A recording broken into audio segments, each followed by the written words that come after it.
We're going to be looking for the answer to the question, is there a difference between our thumb and our finger times on the stopwatch?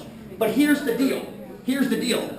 I don't want us all to run the stopwatches on our thumb and then flip it over and use our fingers. Why not? Why don't I want us all to start with the thumb and then do a couple trials and then go over to our fingers? Why do I not want to do it that way? Can you think of why, Susie? Basically, yes, you're training or fatiguing one part of your body. You're getting used to it, and you're training your body. And then when you flip it over to your finger has seen your thumb, if you will. It's your brain's controlling all of this. Your finger's nerve endings have the same idea that your thumb already has. I want to mix it up a little bit. Hence why I gave you a penny. You're going to flip the coin right now. You're going to flip the coin right now. Okay?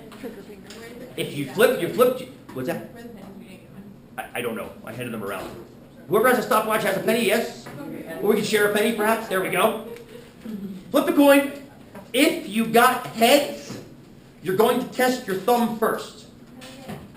If you got heads, you're going to test your thumb first. Sorry? Heads, thumb.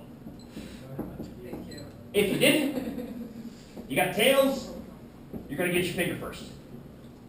So what we're going to do is, we're going to test each appendage 5 times. So if you flipped heads, we're going to run the video 5 times and have you guys get 5 different times. I'll talk more about why in a minute.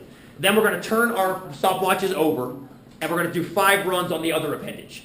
So some of you are going to go 5 thumbs, then 5 fingers. Some of you are going to go 5 fingers and 5 thumbs. Let's just check for mixing up here. How many of you did flip heads? And then tails? Let me see hands. Yeah, that's about half and half. That's within a margin of error, or within a couple standard deviations. Yeah, Jamie. So you want the button closest to the appendage, right? I want the, yes. So that's why you have to. Why are we flipping it then? Because if you have to use your pointer finger, yeah. So you can flip it over, flip it over. Okay. It keeps your hand in the same position it is when you're holding it with your thumb like this. Watch. Let me show you. When you're holding it right-handed, you're holding it like this. Yeah. This is where this is. I flip it over. Oh. You see? Yeah. That's why. Now, I want to make sure you guys buy why I had you flip the coin. There was a research study, quote unquote, done a few years ago that proved that power bracelets made you more physically balanced bracelets, whatever they were called, but they were using a test for that by having guys do a long jump without a power bracelet and then slapping a power bracelet on having them jump with the power bracelet. And every test was run the same way.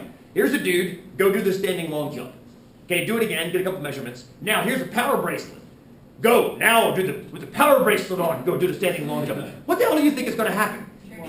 First of all, he's gotten practice. He knows what the long jump feels like. Then you slap a power bracelet on him, you're going to be slapping the back. Go for it, man. Of course he's going to jump further. So what I'm trying to do is minimize that practice idea by flipping back and forth. Have half of you start with thumbs, half of you start with fingers, trying to control for any superfluous difference. I've used that word like 12 times today, I apologize. For any artificial difference that may or may not be there. So I'm trying to control for it even if it is there. Cool? Yeah. All right, now I can turn this off. Actually, we'll have one trial record, that way you can see it at home. Wait, know what the hell we're doing. Ash, would you mind killing the lights again one more time? So let's do trial 1, shall we? So listen, you're going to hear the take your marks, and then hit that go as soon as you hear the Cool? Yeah, exactly. Here we go.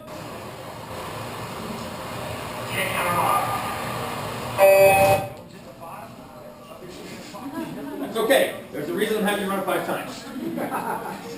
There's a reason I'm having you run it 5 times.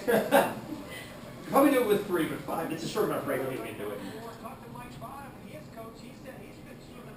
So just pick one of the swimmers, whoever you want to. 5 or 3. Cool. That was awesome. That was great. So write that time down. Also, make sure you write down which appendage you used for it. So if you wrote down, if you're using your thumb, make sure you have a thumb column. If you write down a finger, make sure it's a finger column. And you're going to have 5 more. I can turn this off. I don't need to do